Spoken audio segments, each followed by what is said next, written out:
Programme किया था। लो फिर वेटर भी ले लो।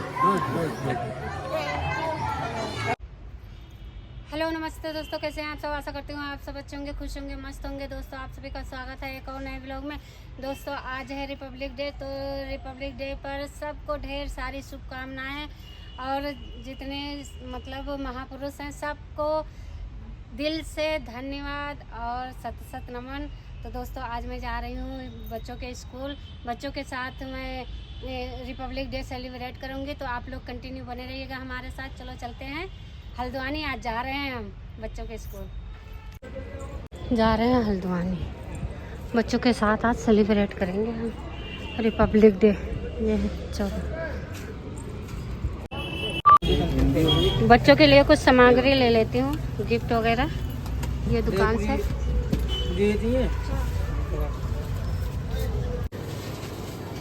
बच्चों लोग के लिए कुछ मीठा ले लेती हूँ यहाँ से, मिठाई की दुकान से। दोस्तों ऑटो मिल गया है, अब मैं जा रही हूँ हल्द्वानी। आप लोग भी हमारे साथ बने रहिएगा। चलो चलते हैं, बहुत लेट भी हो गए हैं।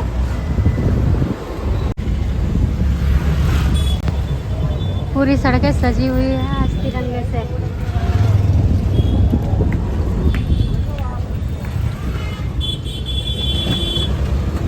कितना शुभ अवसर है ये, कितना महान दिन है आज 26 जनवरी। दोस्तों मैं पहुंच चुकी हूँ स्कूल, अब चलती हूँ, आप लोग को स्कूल का व्यू दिखाऊंगे। बच्चों, आज हम अपने देश के गणतंत्र दिवस की 76वीं जयंती मनाने जा रहे हैं।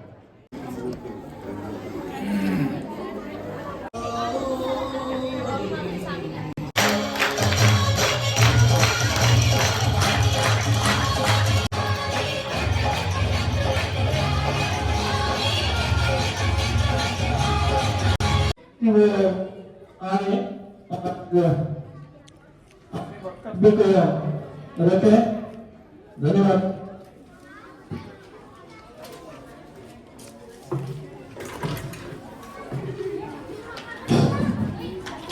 सर्वप्रथम भारत रत्न बाबा साहब को नमन करते हुए मंच पर आसीन हमारे विद्यालय के शिक्षाविद जयाकंता जी, विद्यालय के उपाध्यक्ष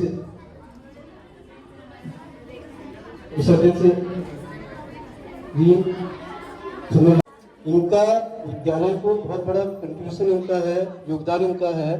इन्होंने विद्यालय को एक लैब बनाकर दिया, 5-6 कंप्यूटर्स में है।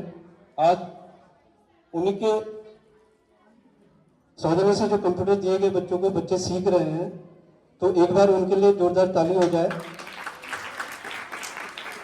और साथ में हमारे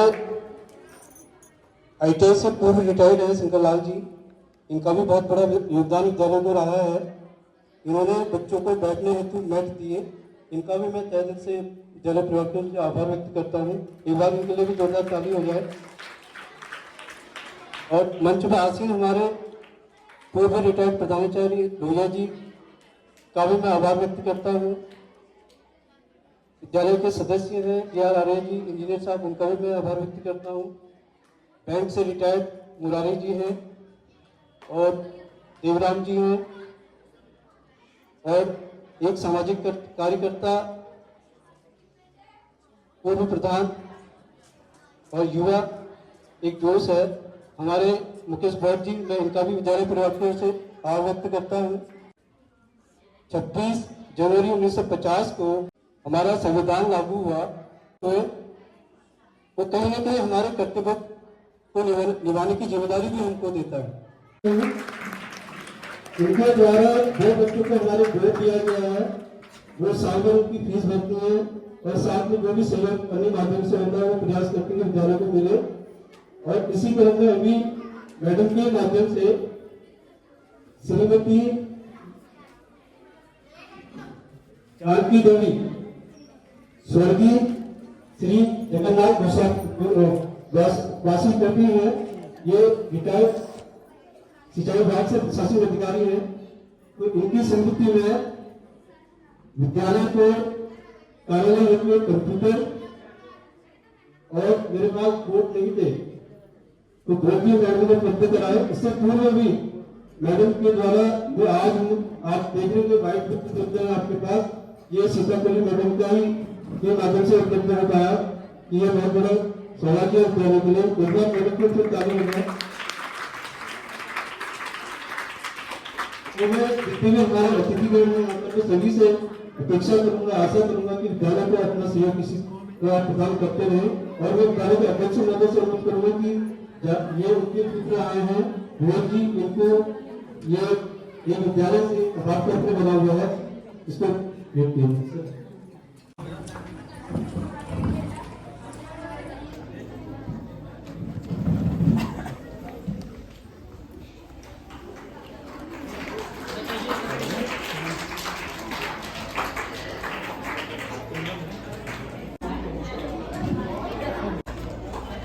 बहुत बहुत बधाई हो भैया। मैं आपका तहे दिल से विद्यालय परिवार से आभार व्यक्त करता हूँ। एक बार फिर से ताली हो सकता है और आशा करता हूँ समस्त जितने भी हमारे स्कूल हैं कि विद्यालय को इसी तरीके से आपका सहयोग प्रदान करते रहेंगे।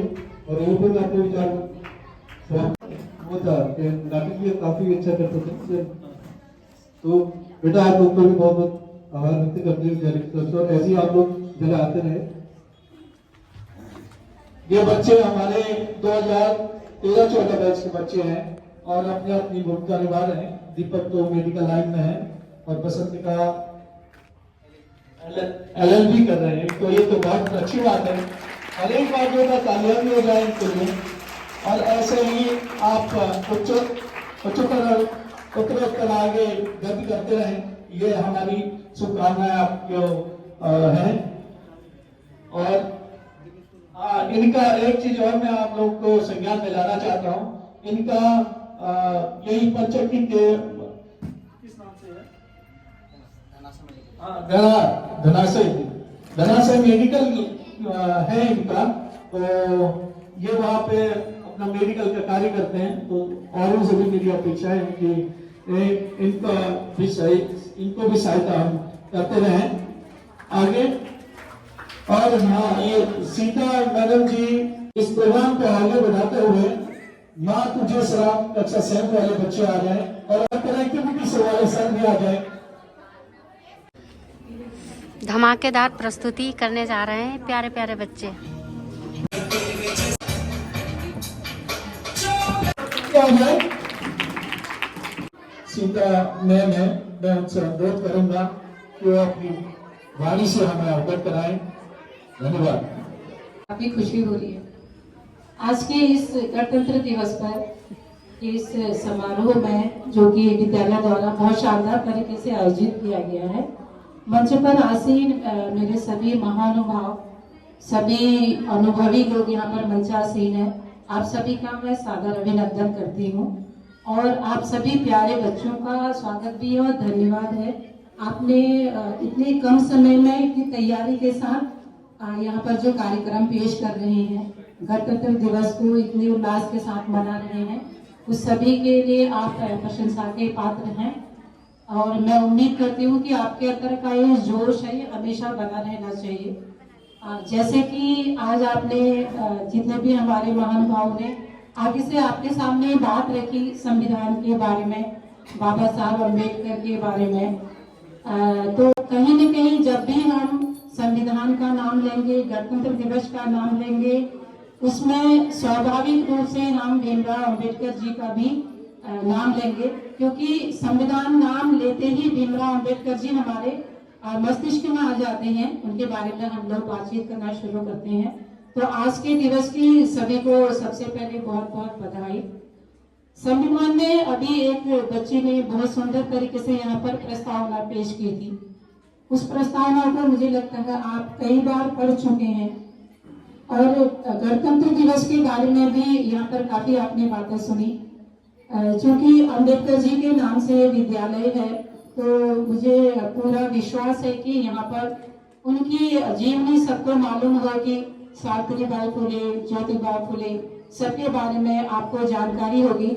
यहाँ पर जितना भी अध्यापक स्टाफ है वो आपको समय समय पर इसकी जानकारी देते होंगे। ये एक जानकारियां हैं जो आपके नॉलेज में होनी ही चाहिए। क्या अर्थ है, हम स्वतंत्रता समानता की बात कर रहे हैं तो उसका क्या मतलब है, ये आपको महत्वपूर्ण जानकारी समय समय पर आपका जो भी यहाँ पर मैडम लोग हैं, सर लोग हैं, मेरे ख्याल से वो देते रहते होंगे कि प्रस्तावना में जितना भी लिखा है पूरा सारगर्भित है, संपूर्ण जानकारी उसमें है। उनका आप लोग आपकी समझ में जहाँ पर नहीं आता है तो जरूर प्रश्न पूछिए। क्लास में जब आप बैठते हैं, जब आप एक लाइन भी उसकी पढ़ते हैं तो उसका अर्थ पूछिए कि इसमें ये लाइन क्यों लिखी गई है, इसका उद्देश्य क्या है। उसको आम भाषा में आपको सभी लोग बताएंगे। जो भी हमारा ये संविधान का उद्देश्य है वो आप लोगों की समझ में आ जाएगा। आप लोगों ने इसमें एक दो बातें सुनी होंगी जो मैं बेसिक में मुझे लगता है उस पर काम करने की जरूरत होती है, स्वतंत्रता और समानता। तो स्वतंत्रता से आप लोग क्या समझते हैं, थोड़ा सा बताएंगे। इसलिए मैं कह रही हूँ आपको शब्द का अर्थ मालूम होना चाहिए। स्वतंत्रता मतलब आजादी। किस चीज की आजादी? देश की। और किस चीज की? भाषा की। ठीक है, आप इसलिए मैं कह रही हूँ इसको पूरा जारी। स्वतंत्रता का मतलब है संविधान में जब आपने पढ़ा उसको, आपको किस चीज की स्वतंत्रता है? आपको बोलने का अधिकार है, आप कहीं पर भी बोल सकते हैं। ठीक है, आपके सामने आप जो भी लक्ष्य प्राप्त करना चाहते हैं उसकी आजादी आपको है।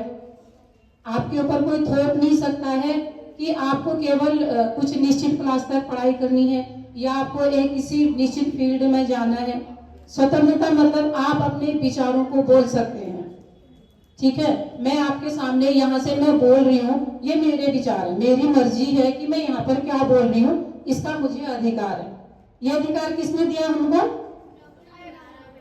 बिल्कुल, संविधान ने, जो डॉक्टर अम्बेडकर जी द्वारा बनाया गया है। ठीक है, तो इन चीजों के बारे में हमें घर से शुरुआत करनी होगी।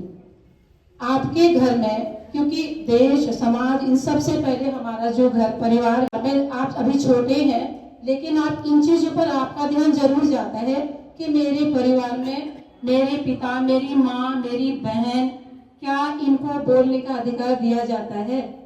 क्या वो अपनी मन की बात बोल सकते हैं? बोल सकते हैं? बिल्कुल। ठीक है, जहां पर अगर आपको ऐसा लगता है कि किसी को अपनी बात नहीं रखने दी जा रही तो इसकी शुरुआत आप घर से कर सकते हैं। वहां पर कह सकते हैं कि ये सबका अधिकार है, हर किसी का अधिकार है। आपकी मम्मी है, आपकी दादी है, बहन है या आपका भाई है, सबको समान रूप से अधिकार है कि वो बोले, अपनी बात रख सके। आप लोग भी जैसे धीरे धीरे बड़े हो रहे हैं, आप पढ़ाई कर रहे हैं, तो आपको भी अपने अधिकार जानने चाहिए। लेकिन अधिकार वो जो हमारे आपके फायदे के लिए हो, आपके परिवार के फायदे के लिए हो, आपके समाज और देश के फायदे के लिए हो। ये ऐसी आजादी, ऐसी स्वतंत्रता नहीं चाहिए जो किसी को भी नुकसान करे। ठीक है, दूसरा शब्द इसमें है समानता। समानता का क्या मतलब है? समानता का क्या मतलब? सबको एक समान दृष्टि से देखना और समान रूप से जितने भी अवसर आपके पास हैं उस सबको बराबर रूप में प्राप्त करना। जैसे आपने देखा होगा, किसी को ऐसा लगता है कि कोई बच्चा अगर बड़े घर का है, उसके परिवार में बड़े लोग हैं या बहुत पैसे वाले हैं, तो वो ही बड़ा अधिकारी बन सकता है, वही डॉक्टर, पुलिस। हमारे संविधान ने जो भी आज को हम जितने भी नौकरी के कहिए, कोई भी करियर के किसी भी क्षेत्र में जो भी अवसर है वो सबके लिए बराबर है, चाहे वो गरीब घर का हो, चाहे अमीर घर का हो, किसी भी जाति या धर्म का हो। ठीक है, समानता का अर्थ है कि आप लोग अपने समाज में, अपने आसपास में किसी की जाति के आधार पर, धर्म के आधार पर या जेंडर के आधार पर, यानी कि लड़का लड़की है करके भी भेदभाव नहीं होना है। तो इन समानताओं का ध्यान हम लोगों को अपने घर से शुरू करना है, अपने आसपास में इसको लागू करना है। ठीक है, आप लोग के घर में भेदभाव होता है आपके साथ? लड़कियों के साथ कितने लोगों के साथ होता है ये बताओ मुझे। होता है? लड़कियों के साथ भेदभाव होता है घर में? नहीं होता, बहुत अच्छी बात है। वो इसलिए नहीं होता है क्योंकि आप लोग पढ़े लिखे हो, है ना? तो थोड़ा बहुत मेरे ख्याल से होता भी होगा। तो जहां पर आपको लगेगा कि हमें दबाया जा रहा है, हमारी बात नहीं सुनी जा रही है, लड़का लड़की में अंतर किया जा रहा है, तो वहां पर आप लोग बोल सकते हो, ठीक है? अपनी बात रखिए और एक समान एक साथ होके आगे बढ़िए। और इन सब के लिए क्या जरूरी है? समानता, स्वतंत्रता, संविधान, इन सबकी जानकारी के लिए जरूरी है हम लोग पढ़ने में ध्यान दें, इस योग्य बने कि हम उसका अर्थ समझ सके, ठीक है? तो आप लोग ये सांस्कृतिक कार्यक्रमों के साथ ही साथ पढ़ाई में भी अपनी रुचि बढ़ाइए और चीजों को जानने के लिए अपने अंदर जिज्ञासा पैदा करिए। आपका जो स्टार्ट यहाँ पर है, मैं उनसे सादर निवेदन करना चाहूंगी कि बच्चों के मन में ये भावना आप लोग डालें कि आप लोग जब पढ़ेंगे लिखेंगे, उच्च रूप से शिक्षित होंगे, तभी आप समाज के बारे में, देश के बारे में जान पाएंगे। समय समय पर हमारा जो सिलेबस है, सिलेबस के अलावा बच्चों को इस तरीके की कक्षाओं का आयोजन किया जाए। जो भी उनको पाठ आप पढ़ाए उसको व्यवहारिक रूप में लागू करने के लिए उनको प्रोत्साहित करें। आप सभी का धन्यवाद। धन्यवाद मैम, आपने बच्चों को धर्म के बारे में बताया, समानता के बारे में बताया, स्वतंत्रता के बारे में बताया। अगर बाबा साहब ने संविधान नहीं लिखा होता तो जरूर, एक बात मैं भी कहना चाहूंगा, तो जरूर स्वतंत्रता का अधिकार जो होगा सब पहले होता। बाबा साहब की देन है कि समानता का अधिकार को सबसे पहले लागू किया, और समानता अधिकार है तब जाके स्वतंत्रता का अधिकार है। जब समान नहीं होंगे तो स्वतंत्रता किस चीज की, आजादी किस चीज की? सबसे पहले समान होना पड़ेगा, तभी स्वतंत्रता की बात करेंगे।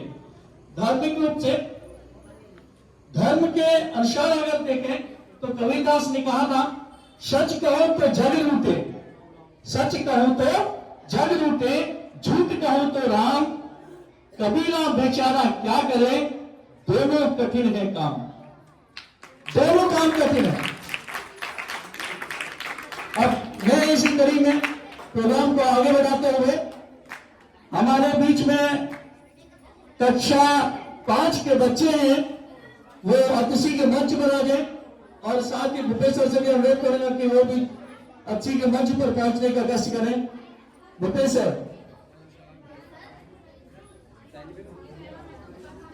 सर को देखा था एडवोकेट गंगा प्रसाद जी को, वो अभी तो हमारे बीच में नहीं दिख रहे मेरे को, वो भी आते हैं। मैं सभी का विद्यालय परिवार की ओर से हार्दिक अभिनंदन और स्वागत करता हूं, और आप लोगों का हमें सहयोग मिलता है, मिलता रहेगा, ऐसी उम्मीद और ऐसी एक अपेक्षा मैं करता हूं। धन्यवाद। सर कहां गए?